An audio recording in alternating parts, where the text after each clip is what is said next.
उत्तर प्रदेशमध्ये एक अशी नामवंत व्यक्ती आहे ज्यांचं कार सेवापासून ते राम मंदिर निर्माण कार्यामध्ये योगदान राहिलेलं आहे. ती व्यक्ती दुसरी कोणी नव्हे तर उत्तर प्रदेश राज्याचे उपमुख्यमंत्री केशव प्रसाद मौर्य आहेत, जे माझ्यासोबत आहेत आणि राम मंदिर निर्माण कार्यासंदर्भात आपल्यासोबत चर्चा करणार आहेत. केशव जी, आपका एबीपी माझा और एबीपी न्यूज़ नेटवर्क में स्वागत है. जय श्री राम। जैसे मैंने अभी कहा कि कार सेवा से लेके राम मंदिर निर्माण कार्य तक आपका योगदान रहा, तो सबको खुद को आप सौभाग्यशाली मानते हैं? देखिए, मैं तो अपने को सौभाग्यशाली ही नहीं बल्कि मैं धन्य धन्य मानता हूँ कि जिस आंदोलन का प्रारंभ भगवान श्री राम लला जब ताले के अंदर बंद थे, उस समय का नारा था आगे बढ़ो जोर से बोलो, श्री राम जन्मभूमि का ताला खोलो। मुझे प्रभु श्री राम जी के चरणों की कृपा से उस समय से इस आंदोलन का हिस्सा बनने का अवसर मिला। मुझे 1 फरवरी 1986 की वह तिथि भली भांति याद है, जब श्री राम जन्मभूमि पर लगा हुआ ताला खोला गया। और वह ताला इसलिए नहीं खुला कि किसी ने कृपा कर दी थी। राम भक्तों के बीच में जब श्री राम जानकी रथ गया था और उसके समर्थन में जो सैलाब उमड़ा था, उस सैलाब के उमड़ने से डर करके सरकार ने रामलला को मतलब एक तरह से कैद से रिहा किया था। और यह राम भक्तों की पहली विजय थी। उसके बाद कई चरणों में कई प्रकार के संघर्ष हुए हैं, लेकिन जो सबके ध्यान में रहता है वह 9 नवंबर 1989 जब श्री रामलला की जन्मभूमि पर मंदिर निर्माण करने के लिए शिलान्यास का कार्यक्रम हुआ था। शिलान्यास के बाद हमें मंदिर निर्माण करने से रोका गया, हमारे नेतृत्वकर्ताओं को रोका गया, हमारे पूज्य साधु संतों को रोका गया। और जब मंदिर निर्माण करने से रोका गया तब कार सेवा का ऐलान हुआ था कि हम कार सेवा करेंगे। दुर्भाग्य था मेरे उत्तर प्रदेश का, मेरे राम भक्तों का, कि उस समय उत्तर प्रदेश में समाजवादी पार्टी की सरकार थी और केंद्र में कांग्रेस की सरकार थी। और जब कार सेवा का ऐलान हुआ, कोई बम और कट्टा और कोई अस्त्र शस्त्र लेकर के कोई अयोध्या के लिए कार सेवक नहीं जा रहा था। एक राम भक्त केवल श्री राम जय जय राम का विजय महामंत्र ही जपता था। और वह 30 अक्टूबर 90 की कार सेवा में हिस्सा लेने के लिए जब अयोध्या जाना चाह रहा था, उसमें उत्तर प्रदेश के ही नहीं थे, हिंदुस्तान के सभी राज्यों से, चाहे वह महाराष्ट्र हो, चाहे गुजरात हो, चाहे तमिलनाडु हो, चाहे केरल हो, चाहे कर्नाटक हो, चाहे आंध्र प्रदेश हो, चाहे मध्य प्रदेश हो, चाहे उड़ीसा, यानी देश के सभी राज्यों के राम भक्त कार सेवक के रूप में पहले भर्ती के बाद कार सेवा के लिए अयोध्या आने का कार्यक्रम। और अयोध्या आने का वह भी केवल श्री राम संकीर्तन करते हुए लोग आ रहे थे। लेकिन 30 अक्टूबर 90 को अयोध्या में कार सेवा नहीं होने देंगे, केवल तुष्टीकरण की राजनीति के कारण उस समय के मुख्यमंत्री श्री मुलायम सिंह यादव जी कहे कि अयोध्या में कार सेवक क्या, परिंदा भी पर नहीं मार पाएगा। लेकिन मैं अपने को धन्य समझता हूँ कि एक कार सेवक के रूप में, एक राम भक्त के रूप में मुझे भी अयोध्या पहुँचने का सौभाग्य प्राप्त हो गया था। और मेरे जैसे लाखों लोग पहुँच गए थे। कोई लाठी गोली जेल राम भक्तों को डरा नहीं सकी थी। और 30 अक्टूबर 90 को श्री राम जन्मभूमि परिसर में पहुंच करके गुम्बदों पर भगवा लहराया गया था और प्रतीकात्मक कार सेवा की शुरुआत हुई थी। लेकिन उतने से कोई मंदिर निर्माण का उद्देश्य पूरा नहीं होता है। फिर 31 अक्टूबर, फिर 2 नवंबर की जो कार सेवा के लिए फिर से कार्यक्रम बना था, उसमें बहुत निर्ममता से उस समय की सरकार ने राम भक्तों पर गोलियां चलाई। अनेक राम भक्त राम लला के चरणों में विलीन हो गए और अनेक राम भक्त बहुत बुरी तरह से घायल अवस्था में भी रहे और बहुत अत्याचार किया उस समय की सरकार ने। लगता नहीं था कि स्वतंत्र भारत के अंदर हम अपनी सरकार के अंदर हम कोई एक जो अधिकार है संवैधानिक अपना आंदोलन कर रहे हैं, उसको करने से रोकने के लिए वह बर्बर तरीका अपनाया गया जो कभी क्षमा नहीं किया जा सकता है। 30 अक्टूबर 90 की कार सेवा होने के बाद राम भक्तों का गुस्सा इस रूप में प्रकट हुआ कि उत्तर प्रदेश में राम भक्तों की सरकार बन गई। कल्याण सिंह जी आए। हाँ, हमारे आदरणीय कल्याण सिंह जी उस समय उत्तर प्रदेश में पहली भाजपा की पूर्ण बहुमत की सरकार बनी और उसके मुख्यमंत्री थे। और फिर हमारे पूज्य संतों ने ऐलान किया, विश्व हिंदू परिषद ने ऐलान किया, हमारे पूज्य अशोक सिंघल जी उस समय आंदोलन के नेतृत्वकर्ता संगठन की ओर से रहते थे और पूज्य संत गणों की एक बहुत बड़ी मतलब नेतृत्व करने वालों की एक टीम थी और उनके मार्गदर्शन में, उनके आशीर्वाद की छाया में चलता रहा। और 6 दिसंबर 92 सबको ज्ञात है, वह कलंकित ढांचा, वह बाबरी ढांचा, वह तुष्टीकरण का ढांचा सदा सदा के लिए ढह गया और वहाँ रामलला के मंदिर निर्माण का रास्ता प्रशस्त हो गया। मैं इसमें यह भी उल्लेख करना चाहूँगा, जब ढांचा ढहा था वहाँ पर एक भी ईंट, पूज्य देवराहवा बाबा ने हमारे पूज्य अशोक सिंघल जी से कहा था कि अगर ढांचा गिर जाए तो वहाँ एक भी ईंट पत्थर बचना नहीं चाहिए। और इतने कार सेवक थे वहाँ पर कि सब विजय की निशानी के रूप में सब एक एक ईंट लेकर के अपने अपने घरों को गए। आज भी सबके घर में वो सुशोभित है, वो विजय की, राम भक्तों के विजय की निशानी के रूप में है। और उस दिन को हम लोग शौर्य दिवस के रूप में, विजय दिवस के रूप में, गौरव दिवस के रूप में मनाते हैं, अभी भी मनाते हैं, लेकिन अब तो उससे गाड़ी बहुत आगे निकल गई।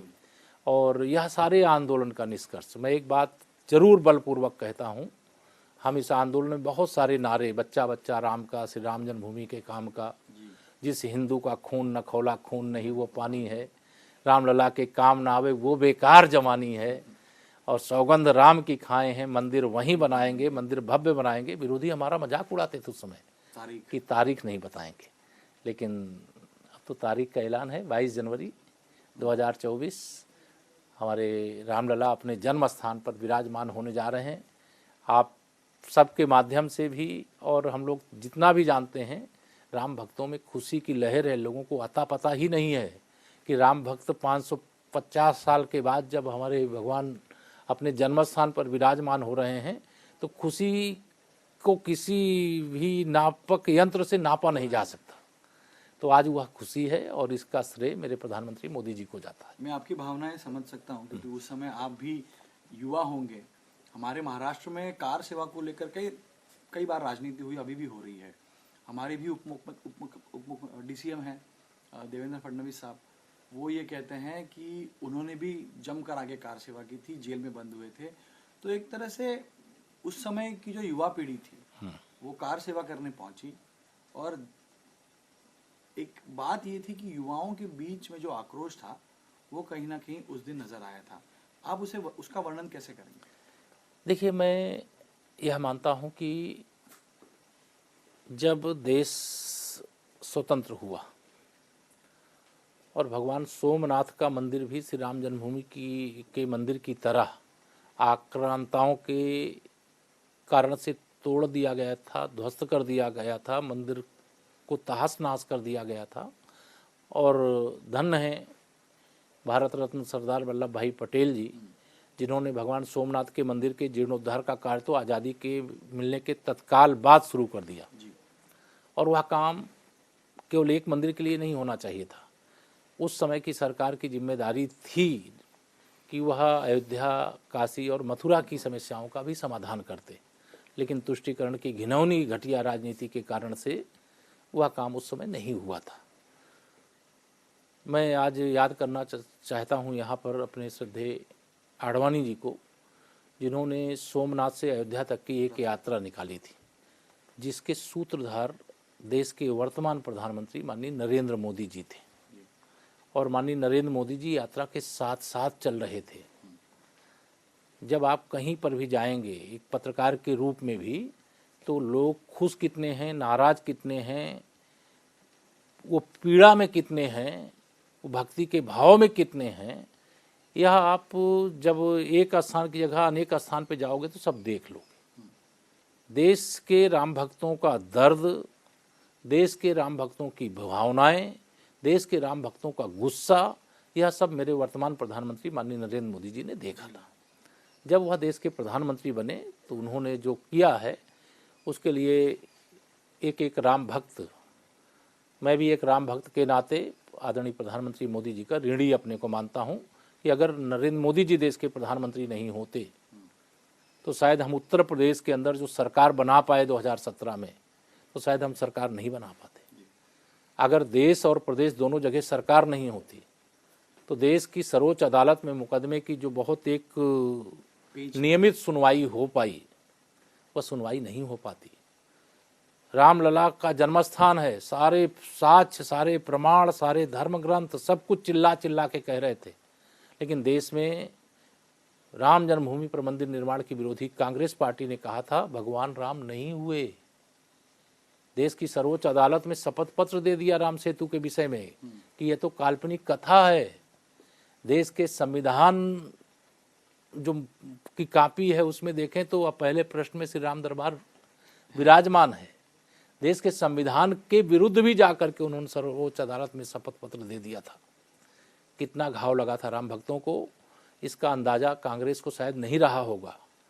और वह जो संघर्ष था, वह संघर्ष आज मैं यह मानता हूं कि जो परिणाम के रूप में बदला है, आज रामलला का भव्य मंदिर बन रहा है, और वह कांग्रेस के जाने के कारण और भारतीय जनता पार्टी की माननीय नरेंद्र मोदी जी के नेतृत्व में सरकार आने के कारण यह दिन देखने का सौभाग्य मिला है हम लोगों को। लेकिन अब ये बात आप कह रहे हैं, डबल इंजन की सरकार है, जब भी राज्य और केंद्र में एक सरकारें होती है तो काम फुर्ती से होता है। मेरा सवाल, आपने राजनीति की बात की, तो मेरा सवाल ये है कि अब राम मंदिर के निमंत्रण को लेकर, राम मंदिर के कार्यक्रमों को लेकर विपक्ष आप पर आरोप लगा रहे हैं कि आप इसकी राजनीति कर रहे हैं। मैं महाराष्ट्र की बात करता हूँ। उद्धव ठाकरे ने कल एक बयान दिया कि कार सेवा करने में सबसे आगे शिवसैनिक थे।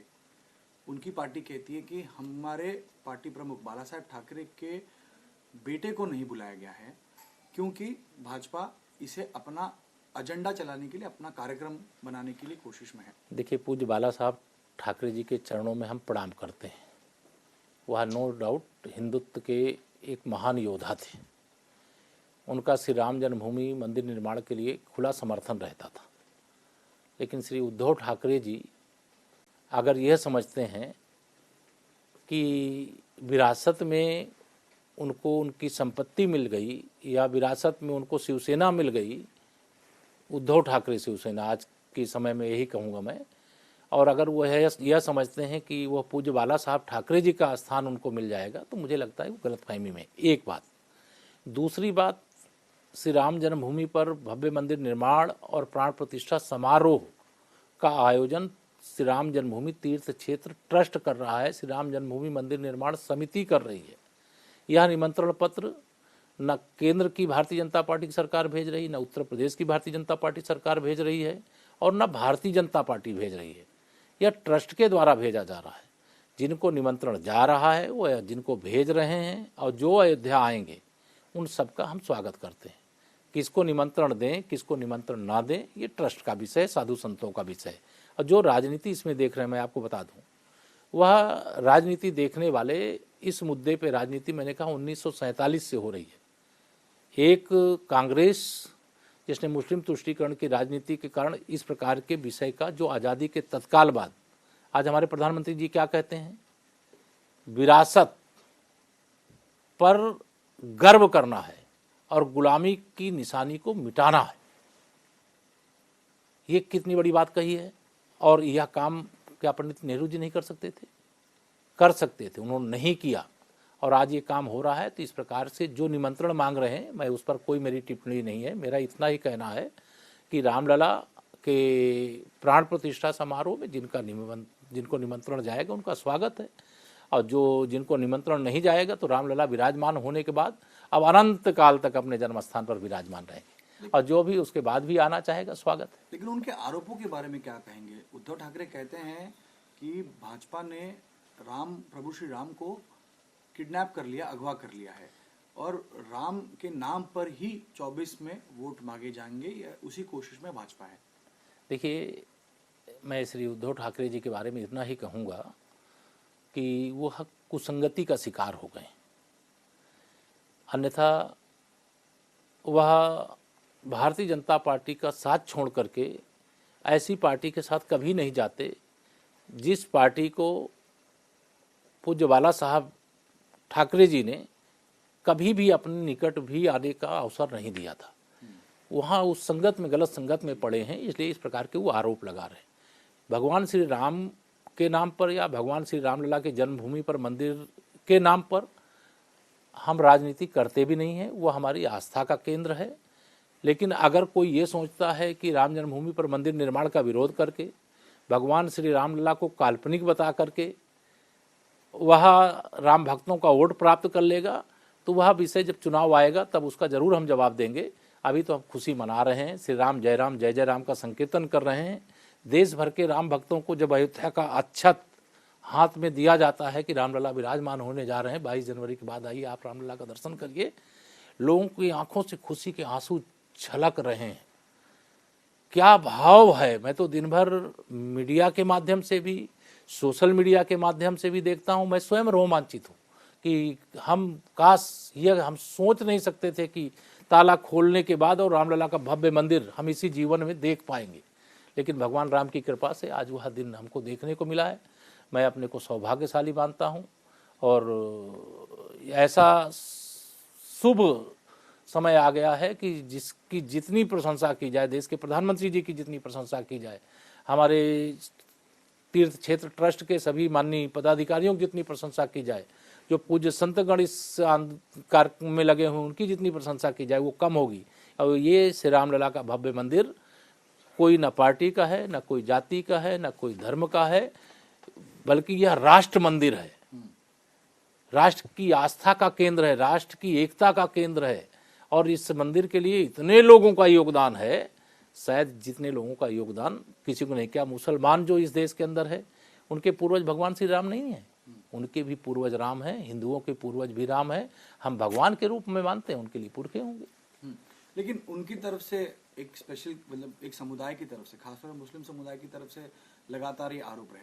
आपने कांग्रेस की बात की, 1989 में रामेश्वर चौपाल जी की तरफ कामेश्वर चौपाल जी की तरफ से शिलान्यास किया गया था, लेकिन उसके बाद मंदिर निर्माण कार्य नहीं हो पाया।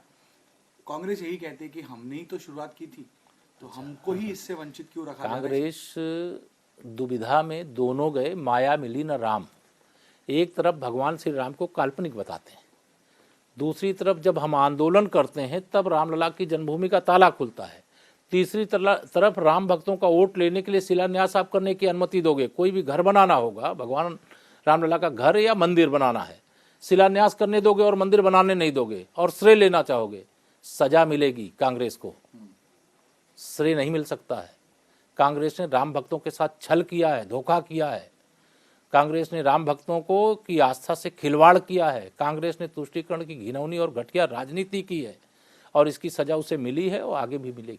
अयोध्या नगरी की रूपरेखा बदलने के प्रयास में आपकी सरकार, केंद्र सरकार है। कई सारे इंफ्रास्ट्रक्चर प्रोजेक्ट्स, डेवलपमेंट के काम वहाँ हो रहे हैं।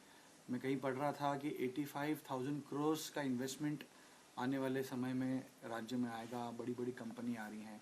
एयरपोर्ट देख लिया, रेलवे स्टेशन देख लिया, बस डिपो देख लिया। आगे इसे एक्सपांड करने के क्या प्रयास आपके होंगे? देखिए, त्रेता युग में भगवान श्री रामलला का जन्म हुआ है, ऐसा हमारे धर्म ग्रंथों के माध्यम से उल्लेखित है, उसको हम लोग जानते हैं।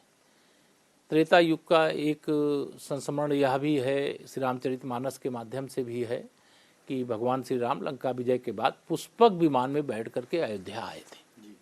अगर उस समय एयरपोर्ट नहीं होता तो विमान नहीं उतरता। हमारे आदरणीय प्रधानमंत्री जी ने अयोध्या को एयरपोर्ट दिया, महर्षि वाल्मीकि जी के नाम पर दिया, और इसके लिए मैं उनका धन्यवाद करता हूँ, आभार प्रकट करता हूँ।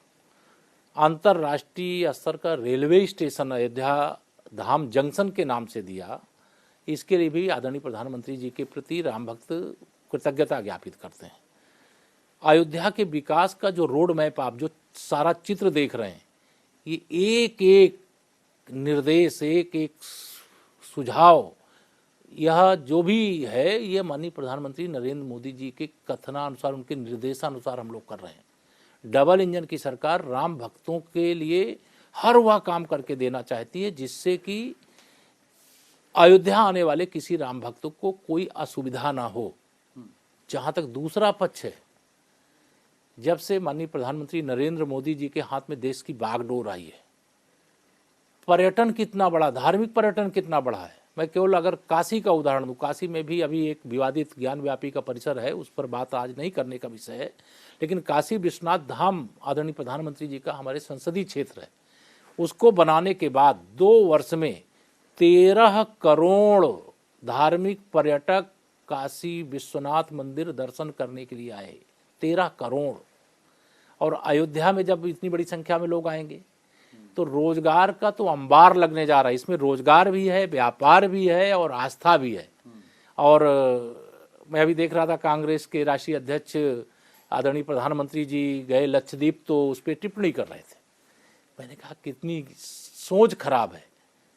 मतलब उनको ये नहीं समझ में आता है कि देश भर से, दुनिया भर से पर्यटक अगर कोई धार्मिक स्थान के प्रति श्रद्धा नहीं रखता है, केवल पर्यटक के रूप में आना चाहता है, तो अंडमान जाए, चाहे वो अंडमान निकोबार जाए, चाहे लक्षद्वीप जाए, चाहे किस गोवा जाए, जहाँ जाना चाहे जाए। तो अगर ये आदरणीय प्रधानमंत्री जी कहीं पहुँच जाते हैं तो देश भर में चर्चा हो जाती है। लेकिन कांग्रेस को देश में पर्यटक आए यह भी बर्दाश्त नहीं, रामलला का भव्य मंदिर बने यह भी बर्दाश्त नहीं, 13 करोड़ लोग काशी आ जाएं यह भी बर्दाश्त नहीं। आने वाले समय में यहाँ 13 करोड़, यहाँ 26 करोड़ गिनती गिनने को मिलेंगे कि अयोध्या आई, यह भी उनको बर्दाश्त नहीं होगा। आप पर भी तंज कसा जब आपने सफाई अभियान किया था तब? देखिए वो बहुत तुच्छ मानसिकता के, मेरी श्रद्धा को वो कैसे समझ सकते हैं। हम राजनीति में आएंगे हम सोचे भी नहीं थे। हम तो भगवान श्री राम की चरणों की सेवा में लगे हुए थे। और अयोध्या जहाँ भगवान राम का जन्म हुआ हो, पता नहीं किस धूल में उनके चरण पड़े होंगे। और मुझे अयोध्या की स्वच्छता के अभियान में लगने का मतलब एक सौभाग्य मिला, तो उस सौभाग्य का सुख उनको नहीं पता है, मुझे पता है। चलिए, मेरे आखिरी 2-3 सवाल हैं सर आपको। आपने काशी के बारे में अब मैं फिलहाल नहीं कहूँगा ऐसा आप कह रहे हैं, लेकिन सवाल तो आएगा क्योंकि अब एक नारा सामने आया है कि राम मंदिर तो झांकी है, काशी मथुरा बाकी है। तो अब न्यायालयीन लड़ाई वहां लड़नी है, जो करना है वहां करना है। तो भाजपा या आपके एजेंडा में है ऐसा? अभी तो हम लोग 22 जनवरी के इंतजार में हैं।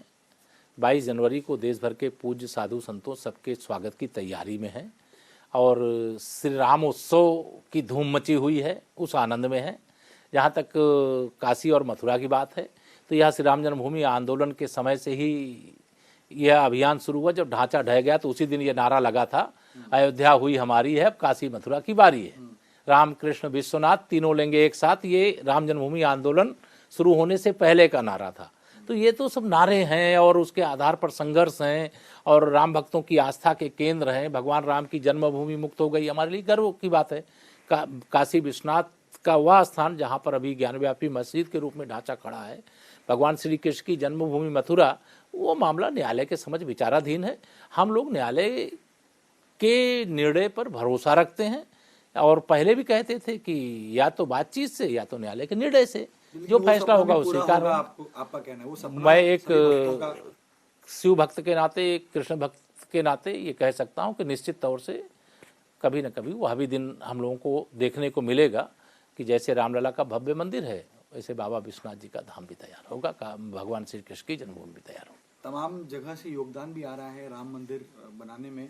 कल ही हमारे महाराष्ट्र की तरफ से, महाराष्ट्र में उनके मंत्री एकनाथ शिंदे के बेटे सांसद श्रीकांत शिंदे आए थे और उन्होंने न्यास को शिवसेना पार्टी की तरफ से 11 करोड़ रुपए दे। अब यही शिवसेना पार्टी जो बाला साहब की पार्टी थी वो आज उसकी बागडोर पूरी तरह से एकनाथ शिंदे के पास है। उस बारे में आप क्या समझते हैं? देखिए, मैं शिवसेना ने, अगर सही पूछो, शिंदे जी की शिवसेना ने पूज्य बाला साहब ठाकरे जी की भावना के अनुरूप श्री राम जन्मभूमि तीर्थ क्षेत्र ट्रस्ट को जो भी मतलब अपना योगदान समर्पित किया है।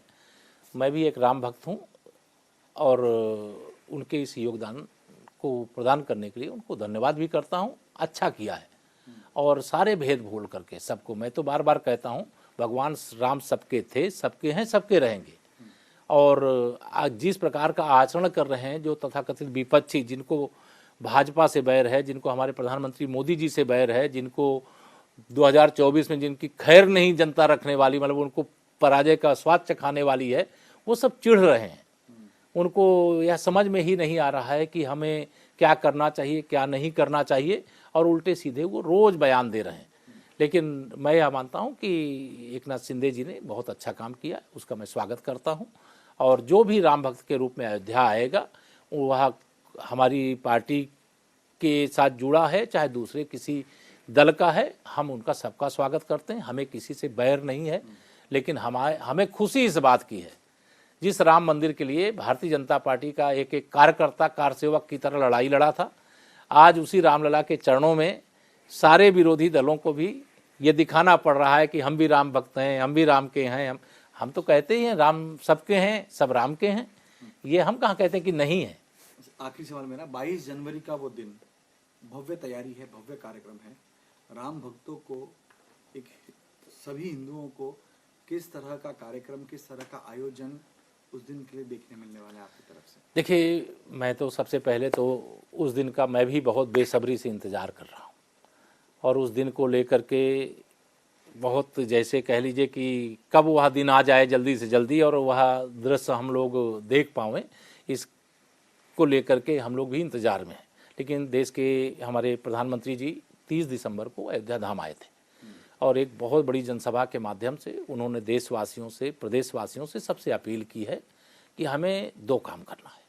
पहला काम क्या करना है, 14 जनवरी मकर संक्रांति के दिन से 22 जनवरी तक हमें सभी तीर्थ स्थलों की स्वच्छता का काम करना है, सभी ग्राम सभाओं की, मतलब हर ग्राम अयोध्या धाम, हर मंदिर श्री राम मंदिर, इस भाव से हर गांव के अंदर स्वच्छता चलाएं, हर मंदिर के अंदर स्वच्छता करें।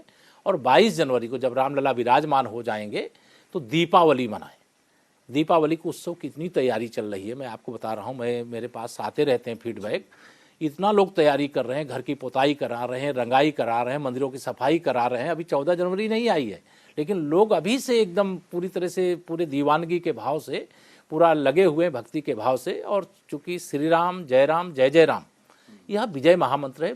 पूज्य हमारे छत्रपति शिवाजी महाराज जो हिंदू साम्राज्य के संस्थापक थे, उनके गुरुदेव सामर्थ गुरु रामदास जी ने हनुमान जी से प्रार्थना की थी, देश के अंदर 51 हनुमान जी की पीठें स्थापित की थी और वहाँ इस विजय महामंत्र का जाप हुआ था, श्री राम जय जय राम।